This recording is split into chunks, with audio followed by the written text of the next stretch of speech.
ये जगत, ये संसार या फिर ये फिजिकल वर्ल्ड मिथ्या मात्र है, साधन मात्र है। हम सभी यहाँ पर यात्री हैं और मुक्ति प्राप्त करना ही हमारा एकमात्र लक्ष्य इस फिजिकल वर्ल्ड में होना चाहिए, और ये एक मूल सत्य भी है। लेकिन बहुत से इंसान, साधक, भक्त या फिर जिज्ञासुओं के मन में इस तरह का विचार भी उत्पन्न होता है कि अगर हम सभी निराकार परमात्मा के अंश हैं, परब्रह्म के अंश हैं, तो फिर परमात्मा ने हमें अपने आप से अलग किया ही क्यों? हमें इस मिथ्या रूपी संसार में, जो कि द्वंद्व व्यवस्था के हिसाब से काम करता है, यहाँ परमात्मा ने हमें भेजा ही क्यों? अगर हम परम तत्व परमात्मा के ही अंश हैं, तो परमात्मा ने हमें अपने आप से अलग क्यों किया, और क्यों हमें इस फिजिकल वर्ल्ड में जन्म और मृत्यु या फिर द्वंद्व व्यवस्था वाले इस संसार में सर्वाइव करना पड़ रहा है? आखिर सर्वत्र सर्वज्ञ ऊर्जा वाले निराकार परब्रह्म को हमें अपने आप से अलग करना ही क्यों पड़ा?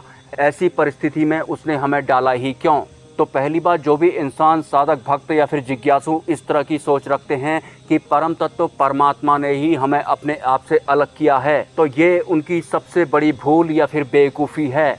वैसे जो निराकार परमात्मा होते हैं उनकी 3 फॉर्म होती हैं, परब्रह्म, पारब्रह्म और पूर्ण ब्रह्म। पूर्ण ब्रह्म का मतलब होता है पूर्ण परमात्मा। और मोक्ष मार्ग पर अगर कोई इंसान, साधक या भक्त चलता है तो वो इन 3 फॉर्म्स में से किसी एक फॉर्म को अपनी काबिलियत या फिर अपनी पात्रता के हिसाब से प्राप्त करता है। लेकिन परमात्मा की जो पहली फॉर्म होती है, जिसे कि परब्रह्म कहा जाता है, सदियों पहले अगर हम उस परब्रह्म का हिस्सा रहे थे या फिर हैं, परब्रह्म परमात्मा की एक ऐसी अवस्था होती है, अगर हम चाहें तो दोबारा से हम शरीर धारण कर सकते हैं। जैसा कि आपने देखा होगा या फिर किताबों में पढ़ा होगा कि जो बहुत सारी देव सत्ताएं होती हैं वो इंसान के रूप में अवतार लेती हैं। हालांकि हमें ये नहीं भूलना है कि वो देव सत्ताएं हैं और वो हमसे बहुत ज़्यादा उच्च स्तर की हैं। तो वो अगर कोई शरीर धारण करके इंसानों के बीच में आते हैं तो उन्हें अवतार बोला जाता है या फिर ईश्वर की लीला बताई जाती है। परब्रह्म का हिस्सा होने के बाद ही मानव कल्याण के उद्देश्य की पूर्ति हेतु जो देव सत्ताएं होती हैं वो मानव रूप में भी जन्म लेती हैं। लेकिन देव ना होते हुए जब हम परब्रह्म का एक हिस्सा रहे थे तो हमारे मन में भी इस फिजिकल वर्ल्ड को देखकर इच्छा उत्पन्न होती है, लालसा उत्पन्न होती है कि एक बार मैं भी शरीर के साथ जन्म लेकर देखता हूँ, या फिर मैं भी एक तरह से अवतार लेकर देखता हूँ, या फिर मैं भी इस फिजिकल वर्ल्ड में जी कर देखता हूँ। ध्यान रहे, परमात्मा की पहली फॉर्म ने या फिर परब्रह्म ने हमें कभी भी ये नहीं बोला कि जाओ इस फिजिकल वर्ल्ड में जन्म लो। लेकिन उस परब्रह्म का हिस्सा होने के बाद भी खुद ही हमारे मन में इच्छा उत्पन्न हुई कि मैं भी एक बार जन्म लेकर देखता हूँ। लेकिन जैसे ही हम ऊर्जा से पदार्थ में तब्दील हुए, यानी कि निराकार परमात्मा से पदार्थ में यानी कि शरीर में तब्दील हुए, तो उसके बाद हम अपनी असली फॉर्म को ही भूल गए, क्योंकि हम देव या फिर देव सत्ताएं तो बिल्कुल भी नहीं हैं। हम एक मामूली से इंसान थे या फिर मामूली से एक तत्व थे। हालांकि हम परब्रह्म का एक हिस्सा जरूर हुआ करते थे, लेकिन इस फिजिकल वर्ल्ड में जो हमने जन्म लेने की गलती की थी वो सिर्फ हमारी गलती थी। परमात्मा ने हमें कभी भी ये नहीं बोला कि जाओ इस फिजिकल वर्ल्ड में शरीर धारण करो। और जैसे ही हमने फिजिकल वर्ल्ड में शरीर धारण किया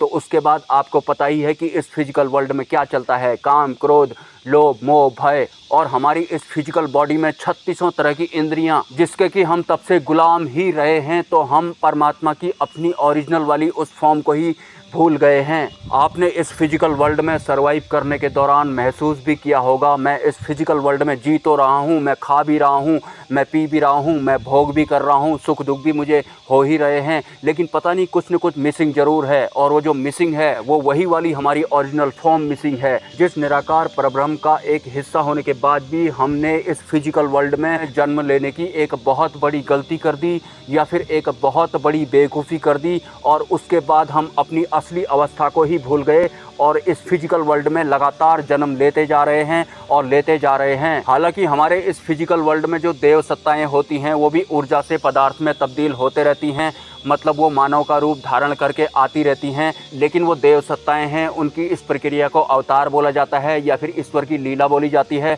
लेकिन अगर कोई इंसान ऐसी गलती करता है तो उसे अवतार या लीला नहीं बल्कि गलती और बेवकूफ़ी बोली जाती है। और हम सभी इंसानों ने यही गलती की थी। लेकिन इतनी बड़ी गलती करने के बाद और अपने सीमित बुद्धि के बल पर या फिर अपने सीमित विचारों के बल पर हमारे दिलो दिमाग में अगर ख्याल आता भी है तो ख्याल कुछ इस तरह का होता है कि अगर हम सभी परमात्मा के अंश हैं तो फिर परमात्मा ने हमें अपने आप से अलग किया ही क्यों?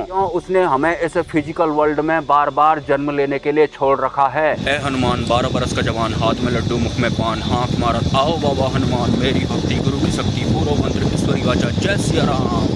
ये जो मंत्र है ये मुझे बालाजी के एक भगत द्वारा दिया गया था, जो कि एक तरह से मेरे गुरुजी भी रहे हैं। और शुरुआत में जब मैं सिर्फ हनुमान चालीसा का पाठ किया करता था तो उन्होंने ही मुझे बोला था कि तुम्हें अनुभव बहुत ज़्यादा जल्दी हो जाते हैं, 5 दिन में, 10 दिन में या फिर 1-1.5 महीने के अंदर ही।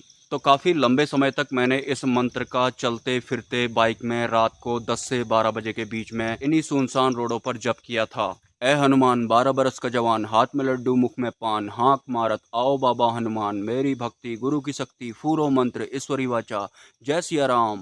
और ऐसे ही चलते चलते एक दिन मुझे इस पेड़ में हरा नाग दिखाई पड़ा था। एक्चुअली वो रोड पर गिरा हुआ था हरा नाग, और जब भी मैं इस एरिया में आता हूँ तो उसको देखते रहता हूँ और मेरी जो थर्ड आई होती है वहाँ पर वाइब्रेशन होना भी शुरू हो जाता है, क्योंकि मैंने उस हरे कलर के सांप को 2 बार इस एरिया में देखा था। और ये जो पेड़ होते हैं ना, हरे भरे पेड़, घनघोर जंगलों वाले पेड़, इनके ऊपर भी कुछ होता है और मैंने वो देखा भी है।